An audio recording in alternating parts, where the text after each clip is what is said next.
Sabi sa Luke 4:18 to 19, natin pong basahin.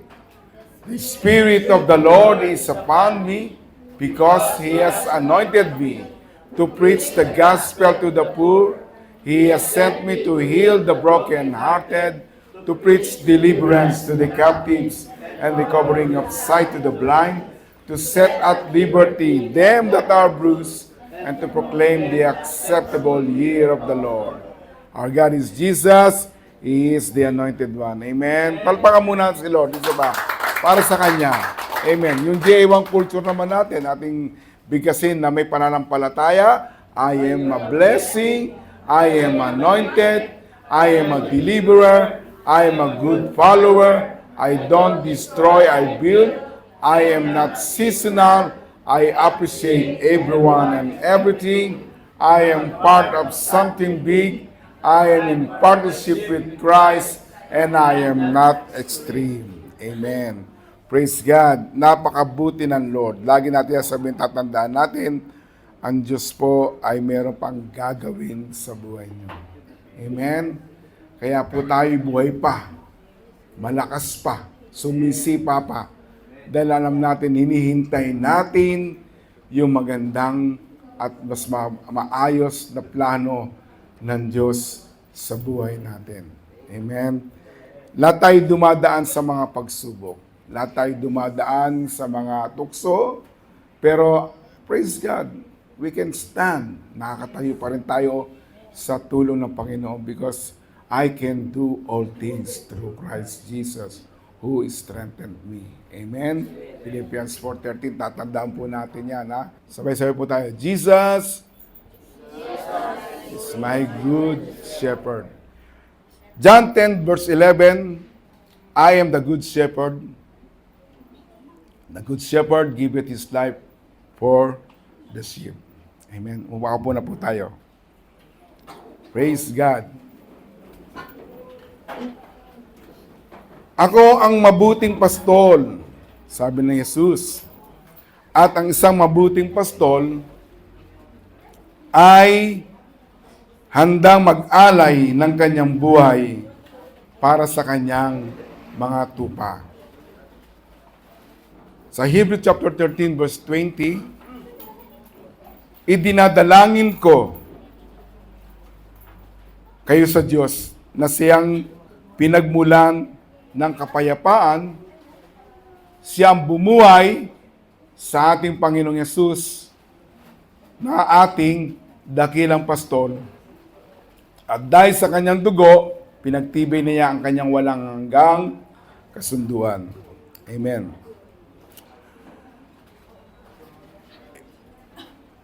Patungkol po ito kay Jesus, na siya ang ating mabuting pastol. Siya raw ang pastor natin, kaya binanggit ni David sa Psalms 23 verse 1. The Lord is my shepherd, I shall not want. Ibig sabihin, Lord, ikaw na lang ang aking pastor. Hindi na ako mangangailangan pa. Para ba sinabi niya, Lord, ikaw ang aking pastor. Hindi na ako magkukulang. Amen? Nasabi niya ba sa buhay niya o may kunti pang pag-aalinlangan, Lord, ikaw pa talaga aking pastor. Ba't ganito ang buhay ko? Pero kung makikita po natin, ang Diyos po talaga ang siyang mabuting pastor. Amen? Sabi rito, He maketh me to lie down in the green pastures. He leadeth me besides the still water. He leadeth me besides water. He restored my soul. He leadeth me in the path of righteousness for His name's sake. Alam niyo po, ang mga tupa, sheep, nakakita na kayo ng tupa? Okay, yung tupa po, yung tupa. Ano ba yung tupa? Tupa. Sheep. Okay. Kasi bihira sa Pilipinas, ang meron sa atin, kambing. Ayun ang pagkakaiba, kambing. Yung tupa, parang maamo yan na very mabalbo, no? Kadalasan sa ibang bansa meron sheep yan eh.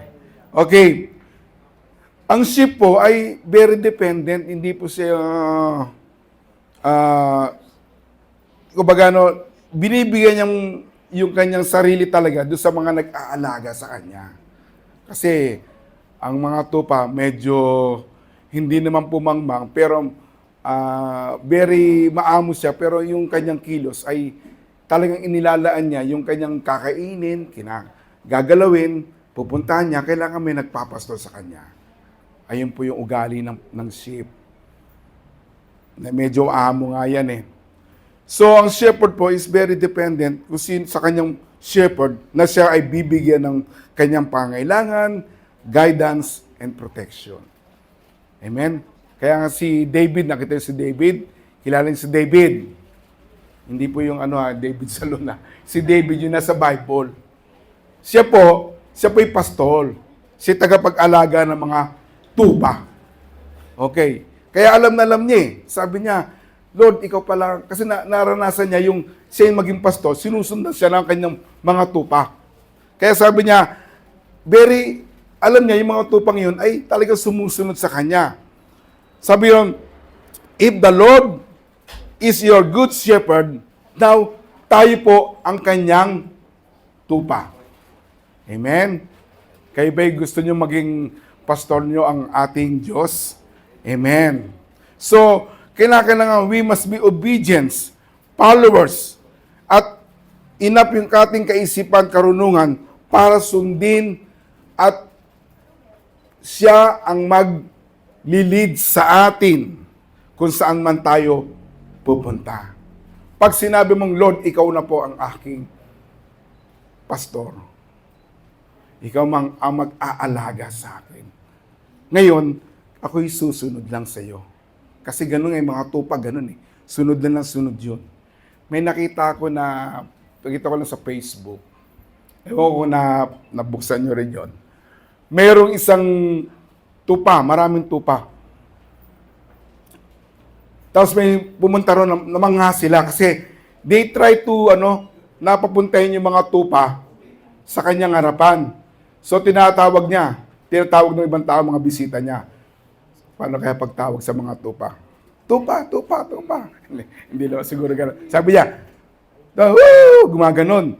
Wala yung mga tupa, andun lang sa damuhan, kumakain lang, ang dami. Na-amaze ako, dahil dumating yung nagtakapag-alaga nila. Siya naman ang tumawag. Ang lalayo siguro, mga 100 meters, mga sa 50 meters, yung mga tupa. Suminyas lang siya. Tupa! Yung sumigaw lang siya. Narinig na yung boses. Naglapitan na kagad yung mga tupa. Ganun po yung karakteristik o yung isang tunay na sheep na kilala nila yung kanilang nagpapasto sa kanila. You remember, nung mga basa na, naging bata tayo. Diba? Tama? Inalagaan tayo ng mga magulang natin. Lahat mo naman inalagaan. Lalo ng nanay natin. Diba? Pag sumiyas si nanay, naglalaro ka ron. Sumiyas si nanay na, shhh! Alam mo na eh, di ba? Alam mo na, di ba? Kasi naalagaan tayo ng mga magulang natin. Pag gumanon, kagaya ng mami namin, naglalaro kami. Pag sumiyas si mami ko lang, shhh! Gaganon kami. Kuya, tawag na tayo ni mami. Lalapit na. Nangyari ba sa inyo? Hindi. Kita nyo? Kasi nga may nag-aalaga. Tayo niyang tulad na ugali ng isang tupa. Amen. Ngayon, ito yung favorite natin talaga to, Psalms 23. It is a favorite ng mga God's people. The Lord is my shepherd. Through the ages and through the years, anumang panahon, laging binibigas natin doon. It's simply clearly that the role of God as our protector and provider of our life. Amen? Ngayon, naroon ng pagkakaiba, si Lord, ang Diyos, ang ating pastor, and we are His sheep. Okay?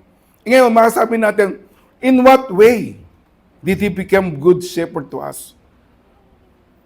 Masasabi, paano naman naging mabuti ang Diyos sa atin? Maring hindi niyo pa nararamdaman. Maraming nakakaramdam na nito at nararasan nila. So sa paanong paraan siya naging mabuting pastor? Kaya binanggit ni David, sabi niya rito, the shepherd make his sheep at rest. Okay. Ano ibig sabihin yun? pinagpapahinga ng mga pastor ang kanyang mga tupa. Amen?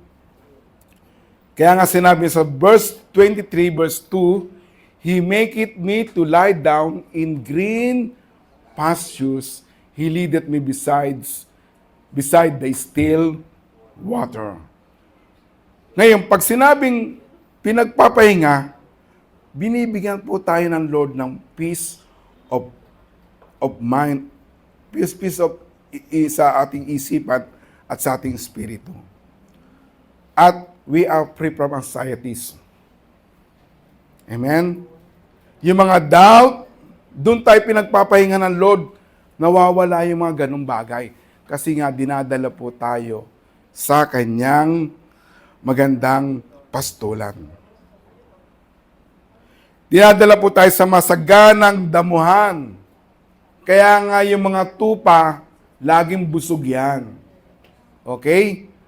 Laging busog. Lalo na tayo na nakakilala sa Panginoon dahil dinadala po tayo sa magandang pastor, sa mga green. Kasi yung pastor, pag pumunta yan, yung nagpapastor ng kanyang mga tupa o kahit kambing, nakikita nyo, sa iyo dinadala niya ba sa highway yun? Eh di wala makakain yun. Masagasaan pa yun, di ba? Dadalhin niya yun sa madamo.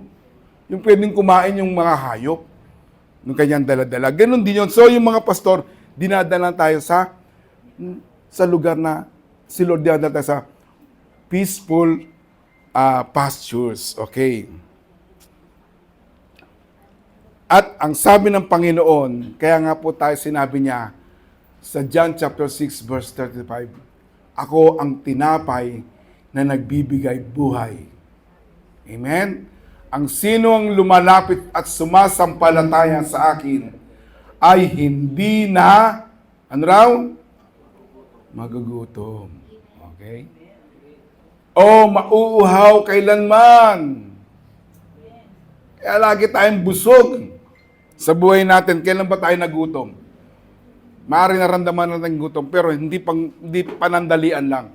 Nararamdaman natin yung kabusugan. Kasi God really supply your needs. Kaya yung bahay nyo, punong-puno yan ng pagkain. Hindi kayo ginugutom. Because He supply. O hindi kayo nauuhaw. Hindi lang tubig. May coke pa. Oh. Saan kayo makakita ng ganon? Ayaw ng Lord na nauuhaw ang kanyang mga anak, yung kanyang mga tupa, busog na busog. Tingnan yung sarili nyo, busog ba ngayon? Ha? Amen. Kasi sabi ng Lord, I am the bread of life. Ako ang nagbibigay buhay, kailanman ay hindi tayo magugutom. Kaya nga pag sinabi mong green pastures, yung magandang taniman o maberde, magandang tignan yun. Di ba? Lalo pag ang mapasyal kayo sa mga norte, sa parting dyan sa Kalamba o sa parting kung may mga rice field pa dyan, pag tingin mong kulay green, siyempre ang ganda, no? Di ba? Eh pag tingin mo, pag medyo tuyo-tuyo na, hindi ka ma-amaze, di ba? Hindi ka ma-amaze ba? Tuyong-tuyo na pala rito ang lupa rito habang nagbabiyahe kayo. Pero pag tumingin ka sa isang green pastures o sa green na lugar, maraming pananim, mga palay, magandang kapag kanyang pagkaberde, makita mo, uy, ang ganda naman ng spot na to. Doon tayo dinadala ng Panginoon. Mainam at yung pagkain na yun ay para sa kanyang mga tupa. At yun ay tuloy-tuloy na biyaya ng Diyos. Amen? Amen? Yung still water naman, ito naman yung nagpapasariwa sa atin.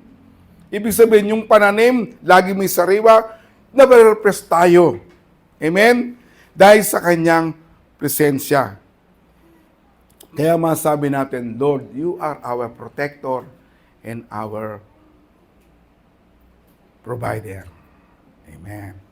Pangalawa, He restored and lead my soul. Okay. Ibinabalik niya tayo sa dating anong magandang buhay. Amen? At pinamumunuan ang aking kaluluwa. Ibig sabihin, ginaguide tayo ng Panginoon. Ang isang magulang, kailanman hindi niya gustong mangyari na mapasama ang kanyang anak. Actually, ang mga father, they are the pastors or shepherd ng kanilang tahanan. Amen? Kaya si Jesus is the great example, a good example as a shepherd na iyong gagayahin. Ibig sabihin, He repressed His people with His quiet voice and gentle touch. Amen? Sa gabi, sinong minsan pag medyo tahimik na, ikaw na lang, medyo tulog na yung katabi mo, kinakausap mo si Lord. Ginagawa niya ba yun? Yung personal. Tapos sumasagot naman si Lord. Dapat lang. Nagtanong ka nagsalita ka. Siyempre, sagot ng Lord. Meron kang narinig na small voice. Quiet voice. Lord, bukas po ako i-interviewin, Panginoon. Sana tulungan mo ako. Yes, anak. Sasamahan kita. Huwag kang mga takot. Alam mo na, sasabihin mo. Sino nakaranasan ng ganon? Kausapin niya ang Lord. At siya po ay talagang magkakaroon ng kanyang small voice sa atin. Kaya nga alam ng mga tupa ang boses ng kanilang pastor. Okay, tingnan niyo po sa John 10 verse 14. I am the good shepherd and know my sheep and known of me. Tama ba? Ako ang mabuting pastor kung paano ako nakikilala ng aking ama at kung paano ko sila nakikilala. Gayon din ang pagkakilala ko sa aking mga tupa at ang pagkakilala nila sa akin at inialay ko ang aking buhay para sa kanila. Ibig sabihin, kilala ka ng Lord. Amen? At minsan, nagkakamali tayo. Diba? Sino naman nandito sa lugar na to, sabi niya, say, banal. At siya, of course, sabi ng Lord, magpakabanal ka, pwede natin gawin. Pero minsan nagkakamali po tayo. Nakagawa po tayo ng kasalanan. Sinasadya man o hindi. Pero pinapatawad po tayo ng Panginoon. Ganyan din yung mga tupa. Minsan umihiwalay siya Kaya nga meron siyang staff. Lalo pa yung staff nung araw, parang pamalo at yung kanyang tungkod, yun, tungkod. Di ba? Nakita na kayo ng tungkod. Di ba? Pag yung yung tupa. Iyon, diyan kayo magaling. Yung mga, hindi, tingnan ko lang. Ay, sabi ko na lang tupa. Kasi may meron doon pag may tupa, may dalas ang ganon. Usually, kanyang staff meron pang parang yun na ganon Pag alam dahilan nun. Alam nyo na. Alam nyo na. Alam nyo na, this, saan ka pumunta? Ganon. He lead it. So, ba't kakihiwalay? Kaya minsan nagkakamali tayo. Pero ginagawa ng Lord, okay, ito yung staff ko. Dito ka. Huwag kang masyadong pumunta. Baka kung mapano ka dyan, makagat ka. Nakikinig sa akin ang mga tupa. John 10:27. Nakikinig sa akin ang aking mga tupa. Kilala ko sila at sumusunod sila sa akin. So tayo bilang mga tupa ng Lord, kinakailangan po tayong sumunod kay Jesus. Amen? Amen? Hindi yung pastor ang pasusunurin natin, yung pastor si Jesus. Lord, ito ang gusto ko, itong ano ko. Hindi po, makinig ka. Sabi mga sa tabi, makinig ka kay Jesus. Minsan nagkakamali po tayo, nagkakasala kung kaya tayo ay kanyang pinapatawad at muling tinatanggap. So ilang beses na ba tayo nagkulang sa Lord? Tanongin mo, marami na Kung titimbangin yung mabuting ginawa mo at yung masamang ginawa mo sa Lord o sa mga tao, pag tinambang siguro, ito yung ginawa mo masama, ito yung ginawa mo mabuti, maaaring tabingi, di ba? Medyo mas lamang, dami mong ginawang kamalian. Pero hindi inaya ng Lord. Ayaw niya ganon. Hindi niya pinababayaan. Ang gusto ng Lord, makinig ka at sumunod sa akin at muli kanyang tinatanggap. Maaaring may mga desisyon tayo na ginawa noon, na nagkamali tayo, na hanggang ngayon pumapasok sa isipan natin, forget that. Sabi ng Lord, alisin mo na yan. Tanggalin mo na yan. Kung yan nagpapahirap sa iyong damdamin. Nangyari na yan. Tapos na yan. Ang gusto ko ay ngayon. Makikinig ka na. Amen? Praise God. Kaya yun yung sinasabi ng Lord sa Psalms 51 verse 12. Restore to me the joy of your salvation. Kaya minsan nakaka-attend tayo pero punong-puno ng alalahan ng puso natin. Ano kaya nangyari doon? Yung ginawa kong kamalian. Ngayon, ito nung si kaaway natin. Attend ka pa, tapos ganyan naman ang ugali mo. Ba't nagtawa lang kayo? Pare-parehas tayo. Pare-parehas tayo. Pero ang bait ng Lord, mabait pa rin ng Lord. Pero sabi, anak, ayaan mo na yun. Tapos na yan. Hindi ko na alalahanin para sa iyo. Para pag-attend mo sa church, masaya ka. Ayaw ko nang inaalala mo yung mga pagkakamali mo. Kasi si Lord hindi naman tinitigay yung pagkakamali natin. Kung paano ka lumalapit at sumusunod sa Kanya, ay yun ang mahalaga. Amen. Amen? Kaya sabi ni David, restore unto me the joy of my salvation. Sana ibalik mo sa akin ang kagalakang nararamdaman ko. Ayun po yung ibig sabihin number 2. He restored and lead my soul. Kasi may mga tao talaga na sinabi ni Lord sa John chapter 10 verse 25 to 27. Sabi rito, but ye believe not, tinuro niya mga nakapaligid sa Kanya, because you are not my sheep. Yung mga taong nakapaligid lang, yung kumbaga nakiisyoso lang. Kaya sinabi ni Jesus, hindi kayo mga tupa ko, kasi hindi naman kayo nakikinig. Dahil alam na mga tupa ko kung ano ang sinasabi ko sa nila, at sila ay nakikilala ko, at sila ay sumusunod sa akin. Kaya masasabi nating tupa tayo ng Lord kung tayo po ay marunong sumunod at makinig. Amen? Praise God. Ayun po yung number 2. In what way? Paano pa siya naging mabuting paso sa atin? Sabi ron sa verse 4, Yea, do I walk to the valley of the shadow of death, I will fear no evil, for thou art with me, thy rod and thy staff, they comfort me. Ibig sabihin, no one can touch or hurt you. Amen?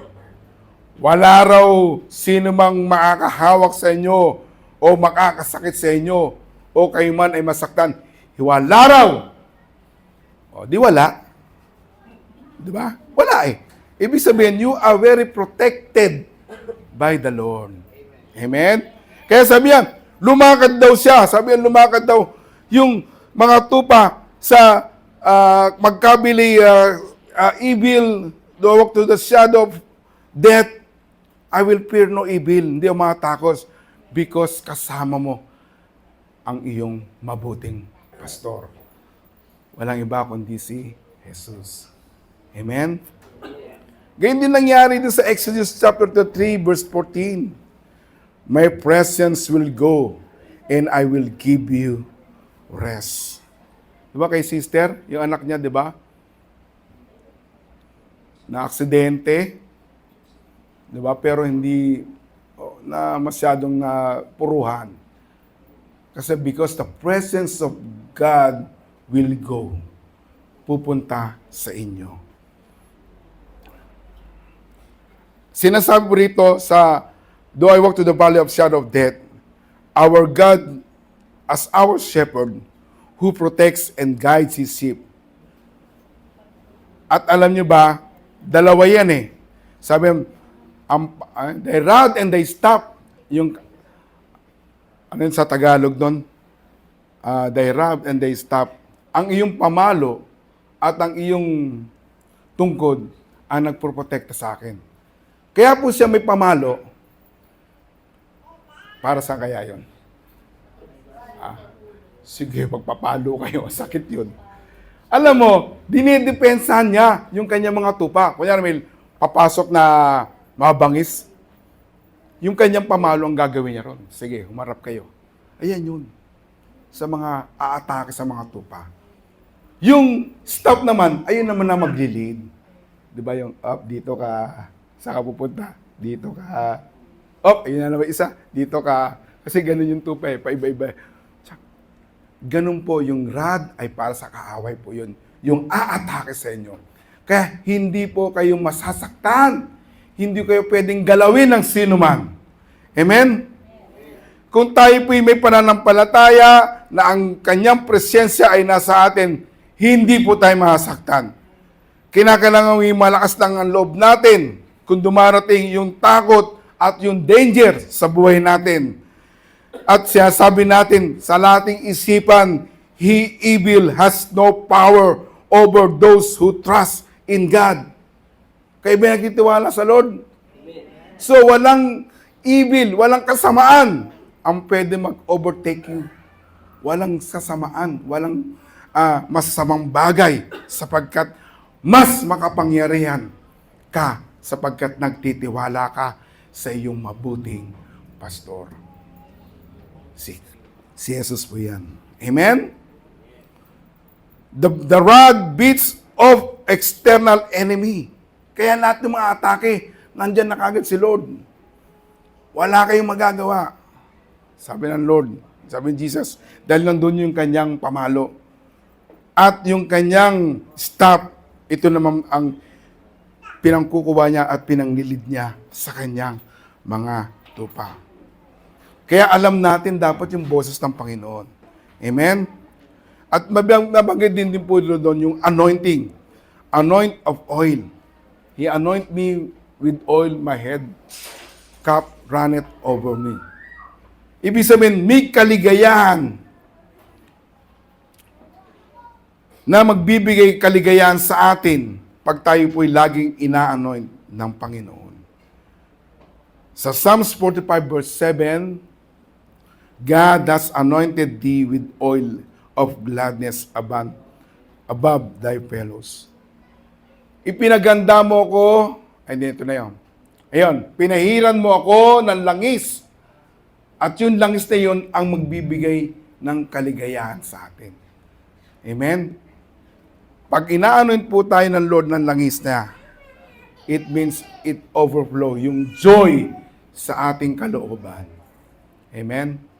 Masayang masaya po tayo habang po tayo inaanoint ng Panginoon. Ngayon, ito na yung pang-apat. Malapit na tayo matapos. Kung sa paanong paraan, naging mabuti ang Diyos natin, ang kabutihan niya. Sa number 4, His goodness and mercy flow through my life. Oh. Ano sa Tagalog nun? Ang kanyang kabutihan at mga awa, ang kanyang habag, ay dumadaloy sa aking buhay. Sa verse 23, verse 6, surely goodness and mercy shall follow me all the days of my life, and I will dwell in the house of the Lord forever. Pag sinabi pong goodness, ito po yung pagiging Diyos niya. Yung pagiging fulfillment and perfection of God's will in your life. At pag sinabi niya naman pong mercy, yung covenant niya. Yung pag-ibig, yung love, redemptive power, and faithfulness ay nasa atin. Amen? Sapagkat alam natin that our God, His goodness, His righteousness, blessing, nakikita po natin yan lahat kay Lord, sa ating mabuting pastor. Amen? Kaya mayroon divine favor, nasa Kanya lahat yun. Binibigay sa Kanya mga anak. Yung perfection, complete expression of what is right and good. Ginagawa ng Lord yun. Ayun po ang goodness ng Lord sa atin. At pag sinabi mo ng mercy, Ito yung redemptive power, yung loving kindness. Yung steadfast and compassionate love ng Panginoon. Kaya nga naawa ang Lord eh. Sabi niya, nakita niya yung mga tao. Sabi niya, parang mga tupa ito na naliligaw. Nagkaroon siya ng habag. At pagmamahal, yung kanyang faithful love, yung steadfast love niya, yung compassion niya sa mga tupa na nawawala. Okay? Ang bait po ng Panginoon. Tinubos niya po tayo. Naawa lang talaga eh. Kaya nga tayo pinagdiligtas ng Panginoon eh. Actually, nasabi sa Bible, kamatayan. Ibig sabihin, wala nang pag-asa. Pero sabi ng Panginoon, ang kaloob ko ito, naawa, nagkaroon ng habag sa atin. Parang mga tupa, nawawala. Pero binigyan ng pagkakataon, makapiling niya. Yung talagang mga tupang nawawala. Mga tupang ligaw. Okay? At dito na po tayo magtatapos. Sabi nun, may nangyari po sa Bible, kung alam niyo po, yung when Jesus was on the cross, nakita niya yung isang kriminal. At yung kriminal na yun, ay dalawa yun eh. Actually, isa sa kanan, sa tabi niya. Yung isa, sinisisi si Jesus. Sabi niya, iligtas mo yung sarili mo kung ikaw ang Diyos. Kung ikaw ang Panginoon, di ba? Nabasa niyo ba yun? O, naikwento sa inyo. Anyway, kukwento ko na rin. Sabi, iligtas mo sarili mo. At pagkatapos, pagligtas sa sarili, iligtas mo rin kami. Andun na sila sa kamatayan nila. Makikita yung pagiging pastor pa rin ni Jesus habang siya nasa krus ng Kalbaryo. At sabi ron, nung isa, oy, sabi nga, tumahimik ka dyan, huwag ka magsalita ng ganyan. Dahil deserve tayong mamatay sa krus na to. Dahil tayo nagkasala, pero ang taong tumatuwid. Tapos dumingin siya kay Jesus. Kasi alam niya, naliligaw siya. Sabi niya, Lord, sana po'y pag ikaw'y naghari na, ako naman ay isama mo. Sabi niya, today, I will bring you in the paradise. Yung pagkakataon na yun, yung taong yun, alam niya, malayo na eh. Malayo na sa Panginoon, malayo na sa kaligtasan eh. Pero binigyan niya pa rin ng pagkakataon ng Panginoon. Sabi niya, hindi naman sinabi, ako nga nahihirapan dito eh. Kung ano pa yung mga request mo dyan. Pero sabi ng Lord, ngayon, dadaling kita sa paraiso. Nagkaroon siya ng kaligtasan. Ito pala yung sinasabi ng Lord. Sa Matthew 18, verse 12, 18 to 13. Ano sa palagay ninyo ang gagawin ng taong may 100 tupa kung mawala ang isa? Hindi ba't iiwan niya ang 99 sa burol at hahanapin ang nawawala? At kapag nakita niya ang nawawalang tupa, mas matutuwa pa siya rito kaysa 99 na hindi nawawala. Ibig sabihin, God is much concerned sa mga taong nawawala na ang landas. Sana meron din po tayong pusong ganun. Kaya sabi ng Lord, Ama, gusto ko sanang makasama sa pupuntahan ko ang mga taong ibinigay mo sa akin. Para makita rin nila ang kapangyarihang ibinigay mo sa akin dahil minamahal mo ako bago pa man nilikha ang mundo. Amen? Gusto ng Lord, yung mga tupa niya, kasama niya sa pupuntahan niya. Saan yun? Sa heaven. Kaya yung isang taong yun na nahabag siya eh. Naawa siya eh. Biro mo, nahihirapan na si Lord. Na saan dapat kaawaan, pero hindi siya eh. Siya pa yung naawa doon sa katabi niya eh. Di ba? Naawa siya. Sige, ngayon, dadaling kita. Dali kayo lumapit sa akin. ikaw pala yung isang tupa, isa ring tupa na nawawala at dadaling kita sa aking kaharian, sa aking paraiso. Amen? Marami pa tayong mga kapatid, marami pa tayong mga magulang na hindi naman po talagang sila'y talamak na masama, pero sila po ay isa sa mga tupang hinahanap ng Diyos. Amen. At dapat nilang ma-experience po yung mga bagay na sinabi ng Panginoon na si Jesus ang aking mabuting pastor. Amen. You are all satisfied. Mag-satisfied po tayo pag si Jesus po talaga ang ating gagawing pastor ng ating buhay. Amen. Tumayo po tayong lahat.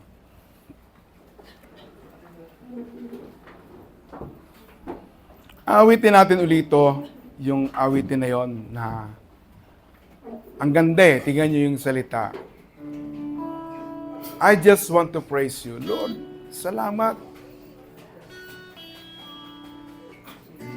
Gusto ko lang naman talaga. Kaya nga sabi ng Lord, darating ang panahon na ang tao ay sasamba na sa akin sa espiritu at kaluluwa. Espiritu at katotohanan. Lagi po tayong binubusog ng Lord. Hindi nyo lang sabi natin, Lord, kulang pa nga ito. Pero hindi. Iyan po'y enough na satisfied na po ang inyong mga sarili sa binibigay na pagpapala ng Panginoon. Kaya Lord, sabihin natin, Lord, gusto lamang naman kitang papurihan.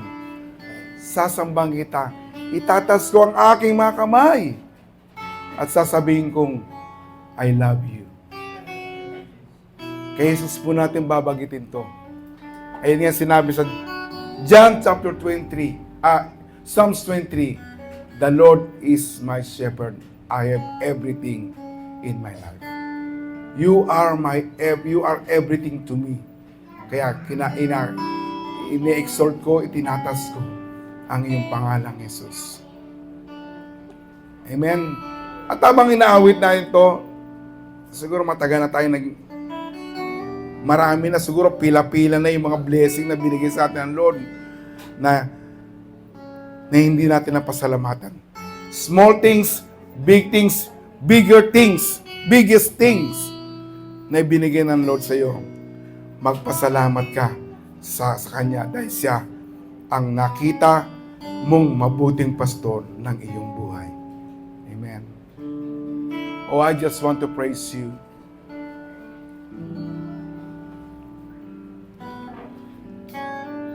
I just want to praise you. Lift my hands and say, I love you. You are me. And I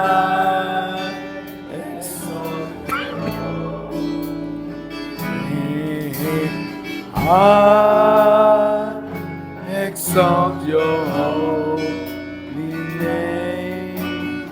I exalt your holy name on high. Can I request yung singer natin dito?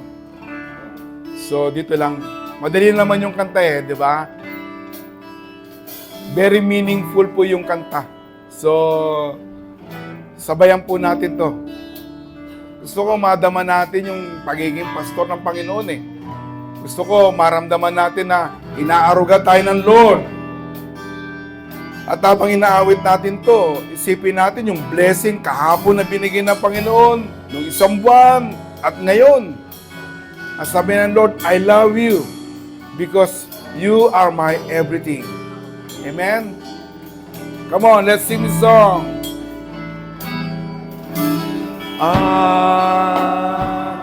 just want to praise you. Lift my hands and say, I love you. You are everything.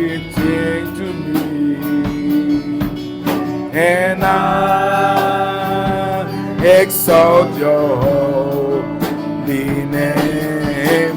I exalt your holy name. One more time. I just want to praise you on high. Come on, give your best to the Lord. Oh God. Oh, we lift unto you our hands and we say, I love you. You are everything to me, and I exalt your holy name. I exalt your holy name. I exalt your name. I exalt your holy name. I exalt your holy name. Let's hum this song as we feel the presence of the Lord. Habang nakapikit po ang bawat isa, let's hum this song. Let's hum this song.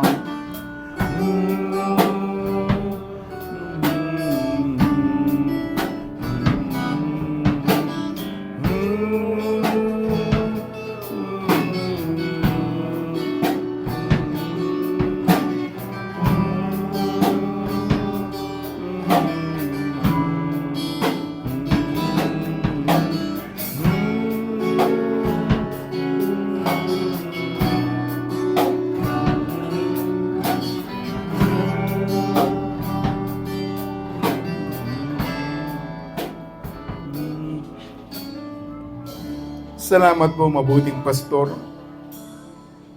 Jesus, salamat po, tinawag mo kami. Binilang mo bilang iyong tupa. Lord, inaamin namin na minsan nagiging matigas po ang aming mga puso. Hindi kami nakikinig sa iyo. Pero Lord, hindi mo kami hinayaan. Hindi mo kami pinababayaan. Hindi mo kami hinayaang mas malulumpa sa masama. Bagus, Lord, lagi mo kaming kinakalawit at dinadala sa iyong paanan. Panginoon, inaalala po namin ang iyong kabutihan sa amin. Lagi mo kami binubusog. Nilalagay mo po kang Panginoon sa damuhan na masagana at tubig na payapa. Lord, anuman ang aming nararamdamang sama, ng kalooban, Lord, hiningi po namin ng tawad sa iyo to. Lord, kami minsan nagdududa sa iyong kapangyarihan. Lord, patawarin mo kami. At kung maaari, Lord, gusto po namin na lagi kang mangungusap sa aming mga puso. Alam ko naman, Lord, na gusto mo naging ikaw ay aming kinakausap. At nais po namin na marinig lagi ang iyong tinig. Tinig ng aming mabuting pastor. Salamat, Panginoon.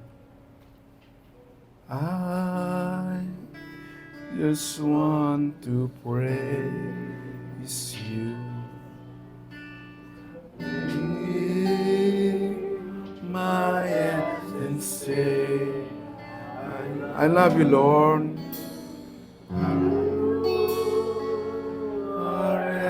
Everything. Ikaw na ang lahat. Exalt your holy name. I exalt your holy name. I exalt your name. Holy name.